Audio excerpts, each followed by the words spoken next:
Shri Guru Pyo Namaha. In this class, today we start with the sages that have accumulated in front of Sage Sutta, and they are offering their gratitude to Sage Sutta because he demolished, he eradicated, he expelled away all the ignorances of theirs, and they are expressing their gratitude in the form of verse, and they say, Bhagavan sarvam akyatam yat prishtam vidushatoya sansara pashabadhanam dukkhani subahunicha. All the sages that are gathered in front of Sage Sutta and asked their questions about ignorances and delivered themselves, their expressions, they expressed themselves and said that the world, which is so much full of intricate entangles that we cannot free ourselves unless we have the power of knowledge, wisdom, the power of good knowledge, the power of divine knowledge, and which can only be given by a sage like you, because we can gather knowledge, we can gather knowledge that is studied, that is taught in schools, in colleges, in universities, but the knowledge to free yourselves from the entangles, to free yourselves remaining in the world, you remain in the world, do your actions, still you remain free from all the entangles. To get that knowledge, you require some other person, some other identity that eradicates, that demolishes, that casts away all that puts you off away from all of your ignorances, all of the encasements that encase you and keep you from knowing the truth of who you are and what your works are, what your right, what your true matter is, what your true existence is. So all these sages, after gaining the knowledge, after gaining the true knowledge, the divine knowledge, the spiritual knowledge from Sage Sutta, now express their gratitude and say, Oh God, Oh Lord, because Guru, in Indian heritage, Guru, in Indian Gurukul system, Guru has gained the seat, Guru has gained the place of God. Because it's the Guru, is the teacher who discusses and who makes your entire knowledge, who makes you enough knowledgeable that you start knowing what God, this word, actually means. What is the person? What is the entity behind this name God? Who is it? What is it? And how are we related with God? The only one person, the only one being that touches our heart and makes us completely touched with God, brings us near to God, is Guru.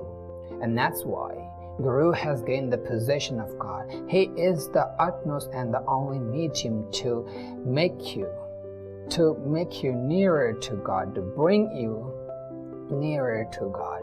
And so Guru is always denoted as God himself. So there is a great importance of Guru, of teacher. And teacher, we cannot say Guru to the teachers that are teaching in schools and universities and colleges. Guru is the divine teacher who opens our divine vision. Because I said before, all the expressions of the universe on this planet and everywhere around us that we see is only concluded in not more than 2% of the entire that is existence that is unknown to us. The 98% of the existence is unknown to us, more than 98%. Some scientists say that we have gained so much power, we have gained so much knowledge today, but the knowledge that we have gained is only a dab of sand, is only a particle of sand in the immense desert of knowledge that is still unknown to us. We are still ignorant to all the vast knowledge that is prevailing, that is covering this entire existence, and that can only be known when you are achieving samadhi under the guidance of your guru, when you are nearing, when you become and you bring yourself closer to that entity who has created all these things, who has the power, who has gained the knowledge, who has not gained the knowledge, who has created the knowledge, who has created all these things that we could ever think about. So I was talking about the importance of guru, the divine guru. The divine teacher is only called guru, not the materialistic teacher that teaches you of the subjects, different subjects. No, it's the subject of spirituality. It's the subject of knowing yourself. In institutions, educational institutions, you learn about the things that are outside of you. And in this institution, in Gurukul, you learn about yourself. Who are you? Unless you know who are you and what your responsibility is, what your works are, what your accountability is, you can never fully express yourself in this world. So this is the importance of knowing yourself. Unless you know yourself, whatever science, technology, whatever wisdom you have gotten through modern schooling, modern universities, that is always little, that is always minuscule, that is always incomplete. So to complete yourselves, to complete the entire existence, whatever you build, whatever you form, whatever you do in this planet, first of all, you start knowing yourselves. First of all, you start the process of knowing what your existence is about. How are you related to this nature? And then only you could work in such a manner that is not destructive to nature. Because this nature is a mother, it nourishes you. It brings you up, it raises you. And when you understand your relation with all the elements of this universe, of cosmos, of nature, of society, of community, then you only do such things that are favorable to them, that help them, that to nourish them. Look, relations occur both-sided.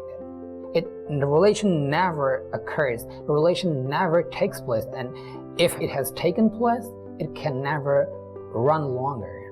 It can never live longer if it is one-sided. Relations always have to be both-sided, two-sided. The nature is nurturing us, and now we also have the responsibility to nourish the nature, to nourish the mother that has raised us upon the sand, upon the soil of which we played, in the air of whose we breathe, the fruits and all the materials, all the vegetables, grains. We also have our responsibility to that nature mother, and that can only be understood when we have the knowledge of ourselves, whom we are connected with, which are the helping forces that help us always, even when we sleep. This entire cosmos, how this entire universe, entire cosmos is related to us. When we start learning this, we never develop such developments that are anyway destructive to this environment, to nature, to atmosphere, to soil, to every particle, every element of this existence.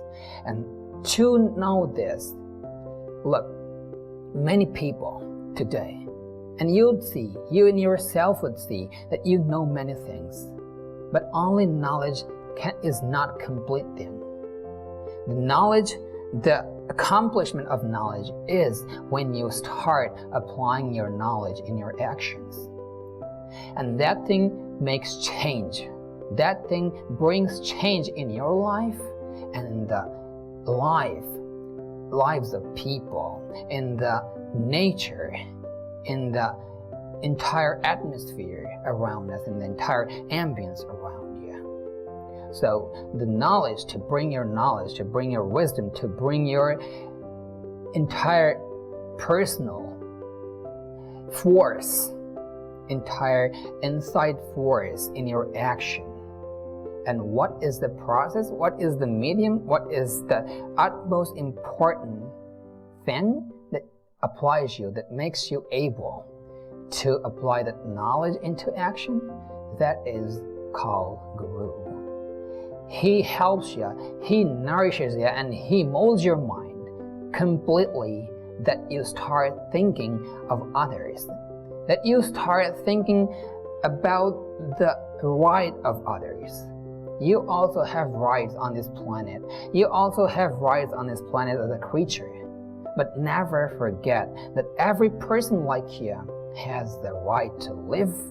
Every creature on this planet has its right to live and thrive in this nature. Never you should huddle them. Never you should interfere in anyone's existence, in anyone's life.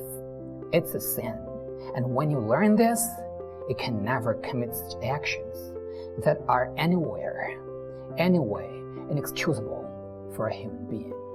And this is the importance of Guru, who molds us, who completely transforms us, and we becomes the transformed form of the way we lived. Actually, we were transformed. In Indian Vedic methodology, Vedic knowledge, Vedic process, we believe that a person is never one-time birth and death and that's all, zero. No. This life that we have gotten, this soul in us is immortal. It has proceeded its journey through many births. And now, whatever we did in our previous births, whatever good deeds or wrong deeds, whatever sins or good works we committed in our lives before, in our births before, we today, wherever we are the product of the actions that we committed in our previous births. Whatever mental state, whatever physical state, whatever spiritual state we are in today, that is all the result of our works that we committed in our previous births. So Indian methodology, Indian scriptures say that this journey is never one journey. It is never you took birth on this earth, you led your life, you are dead now, and this entire journey has ended. No, the journey never ends. And so it's our responsibility to ponder upon how are we related to every particle in this nature, every element, everything, every single atom in this entire creation. And then we truly become a responsible person who cares for everyone, not just live for himself. Every creature, everything in this planet, on this planet, counts. And I was talking about Guru, why he is compared. Why is he compared to God? This is why a Guru is compared. Is not compared, he is the embodiment of God. Because look, we want someone in our real life. We know God is everywhere, but when we don't see any figure, we're not truly attracted towards it. Because the entire spirituality is nothing but emptiness. If we are in preliminary state, everything looks vacant. But when we are attached to our Guru, when we see godly presence in him, we are completely attached to him. Why? Because of his greatness, because of his godly aura.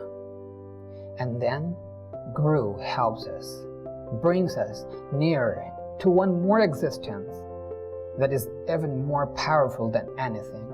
And that is why Guru is called the embodiment of God, because he is the live incarnation. because he is the life incarnation of God on earth.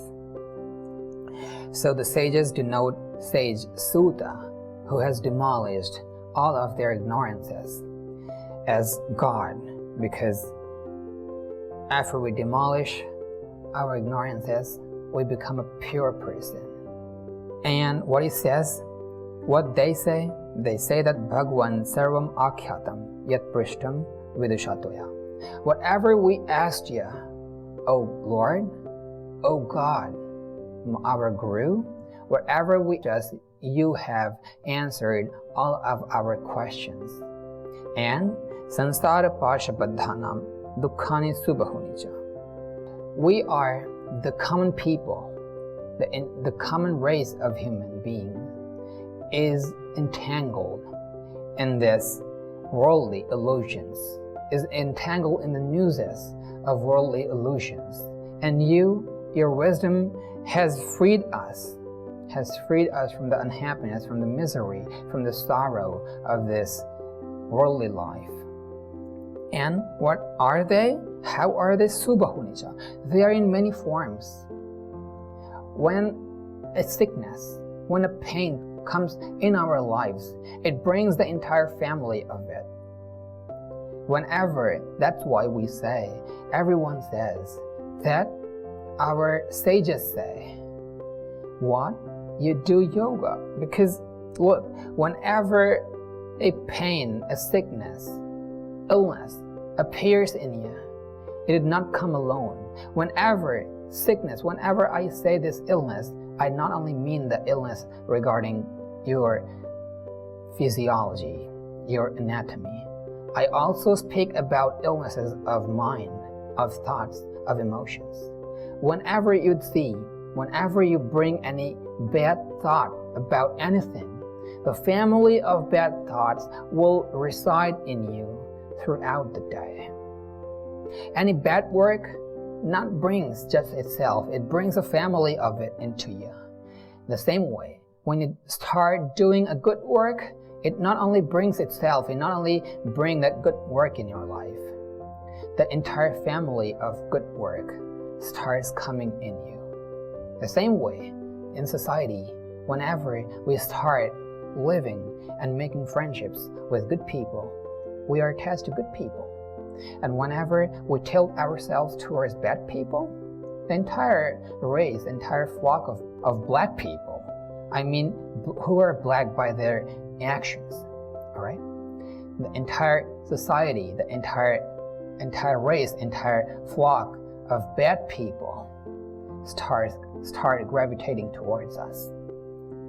So the sages are saying that, O Lord, O God, our Guru, Sage Suta, you have demolished, you have eradicated all the ignorances of ours, the ignorances that bind a person always in this earth with unhappiness, with misery, with sorrow, with anxiety, anxiousness, worry, hatred, and ultimately depression.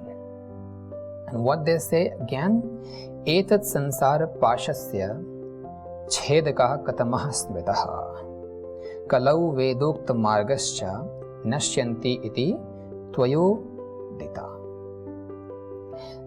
Now they say, O Lord, you have discussed, you have answered all of our questions. We have gained the knowledge, but this knowledge stays in us. This knowledge settles in us. We hear a knowledge. The entire race of sages are helping people from the very first day the existence appeared on earth. Again and again, books appear.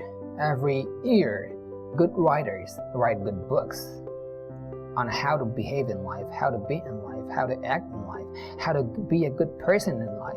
Still, human race, we hear a knowledge one day, and the other day, we forget it. So they are saying, who is the one by praying whom we could settle this knowledge that you have given us in our lives forever? Who is the one that could emancipate us, who could salvate us from all the irregularities in our lives? And after that line, they say, Kalau vedokta margascha nashyantiti tvayodidaha. They say that Kali Yuga is an era, this modern era, where people are tilted away more and more from truth, from good works, from humanity, from brotherhood, from spirituality. This is called Kali Yuga. Whenever any sort of thought appears in our mind and influences us away from Dharma, that means Kali Yuga has Kali Yuga has come in us. You should understand that in this way. So they are saying that whenever Kali Yuga is outside and inside of us. Outside, we could understand it as this era where people cannot be believed, where jealousy and all the sorts of bad, evil activities take place in our surroundings, in our societies. This is Kali Yuga. And it can also understand it, keeping it, putting it in ourselves. What is Kali Yuga? When all the sorts of bad thoughts, bad actions, bad works reside in us.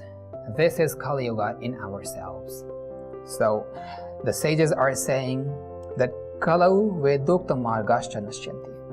In Kali Yuga, they are speaking about this era. They are saying that in Kali Yuga, all the paths of Vedas will be destroyed. People will no longer follow Vedic paths. And when the people don't follow Vedic paths, what happens? Crimes occur. Criminals take place in society instead of good people. And whenever we see this eradication of Vedic culture, Vedic life, Vedic teachings in our lives, in lives of people take place, we are tilted and shifted away from Dharma gradually. So they are very curious about this thing, that any sort of bad thought, any sort of bad works should not enter in a person's life. It turns him from God to demon. And again they say, Nashyantiti toyoditaha. All the sorts of relation of a person with Vedic path would scatter away in Kali Yuga. And this is what you said, Sutta. That means this conversation was going on from behind, and they asked this question, and Sutta said that in Kali Yuga, all the sources of knowledge, all the sources of divine knowledge, divine wisdom will scatter away, will be eradicated, and the people will turn towards evil. So it's our work that we never welcome evil works, evil thoughts, evil actions in our lives, and we always remain in the lab, and we always remain in the perimeter of God, godly works, godly emotions, godly feelings, and help this planet, help all the people live the life with peace, with harmony, and make this planet a better place, even the best place. We are the people who could bring heaven on earth, and this is our responsibility as human beings. Today, we end our class here, and we discuss the rest matter in the next class. Thank you. Om Shanti Shanti Shanti.